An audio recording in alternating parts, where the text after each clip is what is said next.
new Star Fox Zero coming out soon. Everybody's wondering, what's it going to be like? What's it going to be about? Will there be an emphasis on space battles? Will there be some land battle segments? Why, if there's only been one really good Star Fox game, does everybody want more instead of making a new Metroid? But wait! There has been one really good Star Fox game other than Star Fox 64. Developed by Rare, who are known for their series of collectathons, Star Fox Adventures. But Chip, that game sucks. You know something? You suck.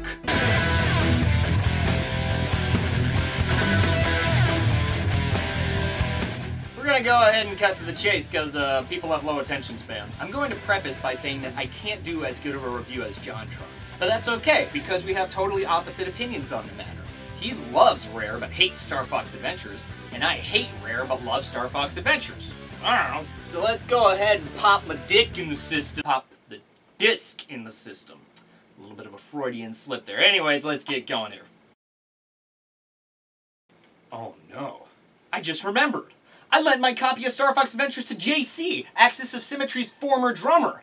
Well, I can't ask him for it back. He thinks I'm an asshole. I can't imagine why. What am I gonna do? Dude, let me borrow your copy of Star Fox Adventures. Don't have one.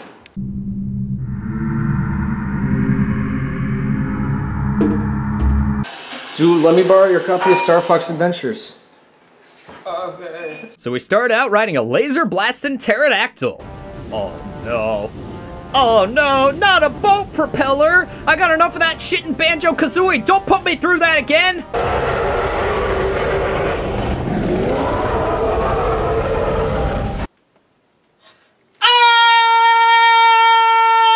Now we get to play as Crystal. You know what? I'd like to take this moment to say something. Sexual fetishes and weird shit should not be oppressed. Whatever turns you on, and nobody can take that away from you. If you're into fucking furry fantasy creatures, do it. If you're into octopus shit, do it. If you're into My Little Pony... Crystal ain't even that chesty. I don't really see what the big deal is. Hey, look, it's a distress call, just like in Metroid. That just gets me thinking. In Star Fox, you fly around an on-rails spaceship and shoot down other spaceships. Now, that's fine, and in 1997, that was really cool, but in 2015, that kind of style of game doesn't really hold up to a lot of other modern gaming. That's 18 years, and gaming has come a long way since then.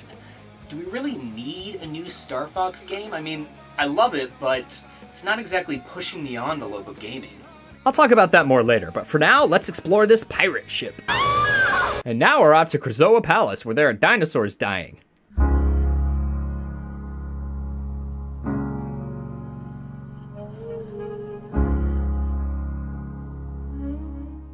"65 million years ago, the dinosaurs went extinct. But with your help, we can find these dinosaurs a new home. But even then, they still suffer. In their final dying breaths, all they can muster up to say is, beware of the red mushrooms. With as little as a quick phone call, frog DNA, and ancient mosquitoes caught in amber, you can help these amazing creatures roam the earth again.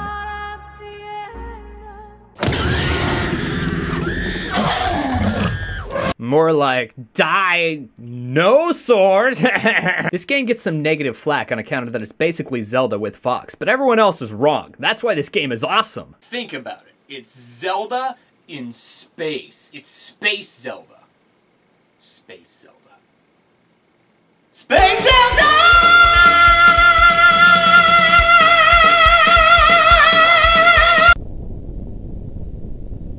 Besides, Zelda wishes its HUD was as intuitive as this, so Crystal gets trapped in a crystal or something. How ironic. I guess General Scales made his point crystal clear.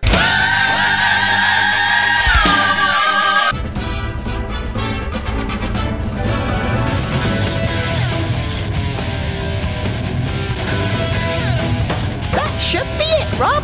Go it. Affirmative. I'll get back to work.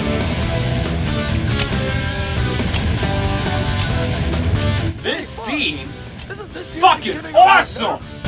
I'm trying to work on my maps. Okay, old timer. Maybe part of the reason why I love this game so much is because it takes me back to the time. It was a better time, where Nintendo made real games and weren't afraid to take risks. But nostalgia aside, when I was a kid playing with my friends, this is exactly how I imagine that Fox and his team interacted aboard the Great Fox. Just hanging out, listening to music, and getting whatever work done. There are empty pizza boxes strewn about, they have a stereo. It's nice. It's good. I like it. Fuck anyone who doesn't. Hey!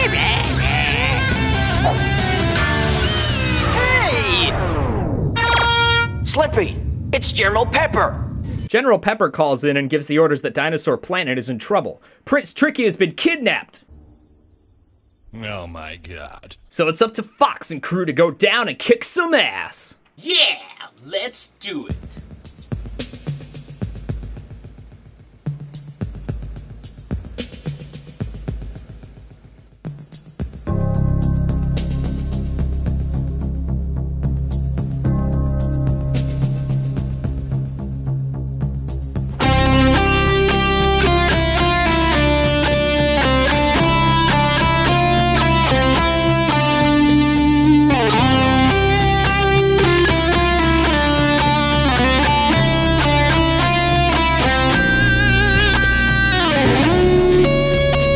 Tune. Intonation is off. Pew pew pew, spaceship shoot lasers go boom. You did it, Fox! The force field is down! It's safe for you to land! Slippy out! Now I'll tell you what, I found that space battle to be just fine. So what if most of the game is played on land?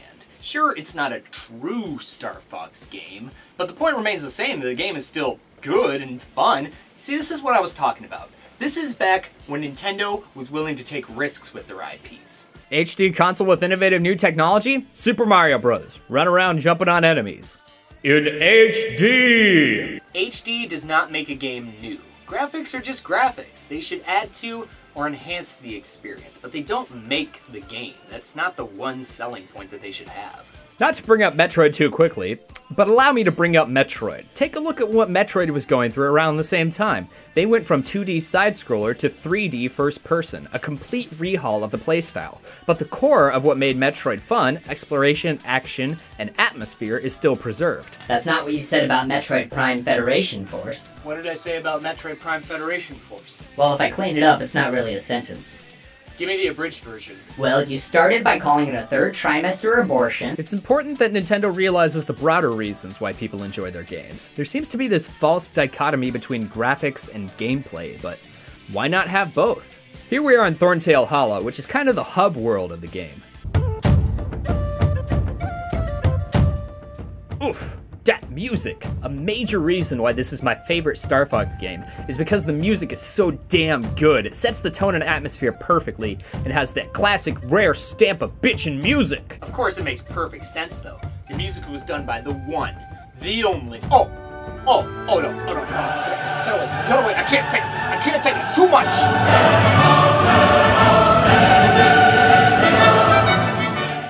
Now the score for Banjo-Kazooie sounds like farts. I got the staff, and now it's time to kick some ass. Wham's the band and thank you, ma'am. It's the Queen Earthwalker, but oh no, we don't understand what she's saying because she speaks dinosaur. Better have Slippy here translate. Now it's time to go rescue Tricky, who's being held by the Sharp Claw, the main enemies of this game. We have to go to Ice Mountain to get him, but first we need to talk to the Warp Stone to help us get there. Nobody ever brings me gifts anymore!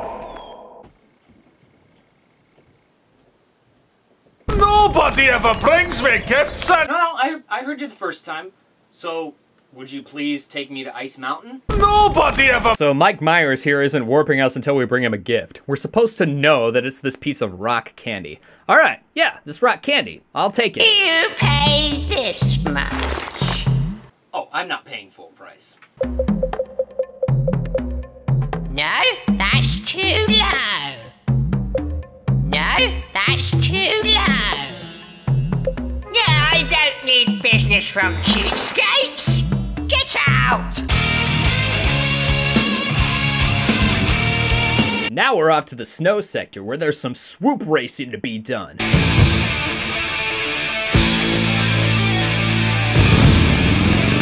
Oh, you stupid dinosaurs don't want to mess with me. I'm the running champion in the Terrace swoop races. Yeah, Terrace, you may have heard of it. It used to be a thriving eco-monopolis. Until I showed up. Don't come down, don't make me try. Lost this place, Iridium place. Looting my dream of a moving train. Gypsy, let's get gypsy. Oh, no, no.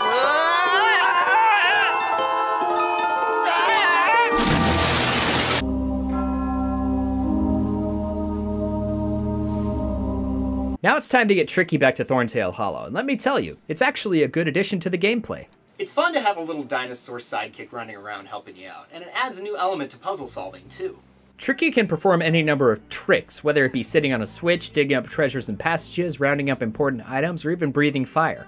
The more advanced the trick, the more energy it takes. That means that you have to keep feeding him to get him to keep performing tasks, and the way you go about doing that is feeding him these mushrooms called grub tubs, which need to be stunned in order to grab. Hey Fox, I think I might have eaten too many of those grub tubs. I'm starting to feel a little loopy. And if he starts to get on your nerves or falls asleep, just do this. But oh no, Tricky's mom is feeling sick, so she needs white grub tubs to get feeling better. This part coming up actually gave me a lot of trouble as a kid. I backtracked everywhere, but for the life of me couldn't find where I had to go. So I asked Zach Thompson where to go, because he'd beaten the game, and oh, it's just this well that's in the middle of the map. A huge thing. How could I miss that? I thought it was just part of the scenery. This part's not my favorite, but that's okay, my favorite part's coming up. Oh, no, no, no, no, no, no, no. Now that the Queen's feeling better, it's time to figure out just what's going on this planet. Stones, temples, planets busted up, get the stones back, Zelda in space. Got it. This is where the fun begins.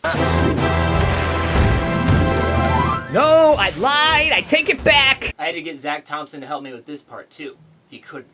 So I killed him. I'm just kidding, I didn't kill him. The trick is that the barrels actually roll down in a pattern that you have to memorize in order to avoid them. It's 2, then it switches to 2, plus the 2, then the 2, and then 2, then 2, then switches back. These barrels have more patterns than a Dream Theater song. Walk with us, if you will, through the nightmare which we call Dark Ice Mines. 1, 2, 3, 4, 5, 1, 2, 3, 4, 5, 1, 2, 3, 4, 5, 6, 7, 1, 2, 3, 4, 5, 1, 2, 3, 4, 5, 6, 7.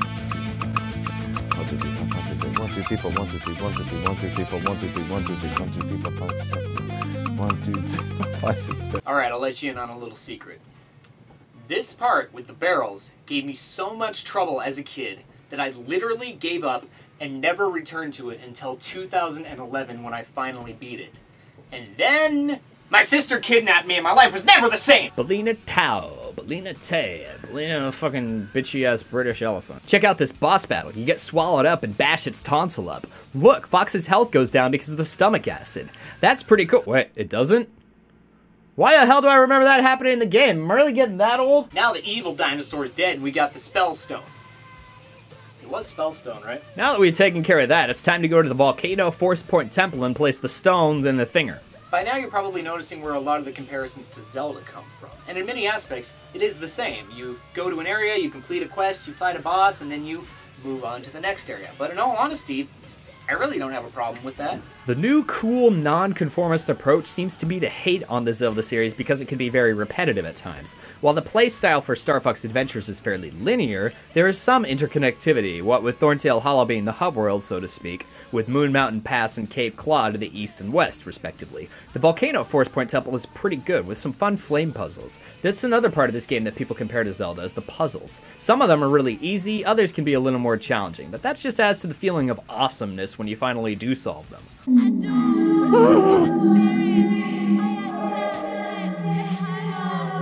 Oh no! Crystal's in trouble! We gotta help her! No, that's too low. No, that's too... We have to go to the Krazoa Palace to release a Krazoa spirit, which means we gotta talk to Mr. Mike Myers here. Sorry. I forgot to tell you. I cannot warp dinosaurs.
This planet is named Dinosaur Planet, and it is, in fact, inhabited by dinosaurs.